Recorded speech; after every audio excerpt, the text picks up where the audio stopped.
Agrigento a sud-ovest, in località Maddalusa, l'associazione ambientalista Mare Amico, in collaborazione con 235 studenti resi a disposizione dall'istituto scolastico Sciascia e con l'impresa BRG dei fratelli Brucculeri che ha prestato un mezzo commato, hanno rimosso e recuperato 22 copertoni fra la sabbia da anni, diversi rifiuti ingombranti e 100 sacchi di plastiche varie tra spiaggia e boschetto. Il coordinatore di Mare Amico, Claudio Lombardo, afferma si tratta della più grossa operazione ambientalista degli ultimi anni.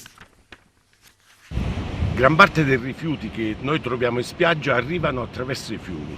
I fiumi raccolgono durante le piogge le discariche che hanno accanto e vomitano tutti questi rifiuti in mare.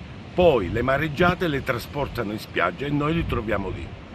Purtroppo le amministrazioni si occupano soltanto della pulizia superficiale degli arenili durante la stagione estiva, lasciando in spiaggia i rifiuti ingombranti.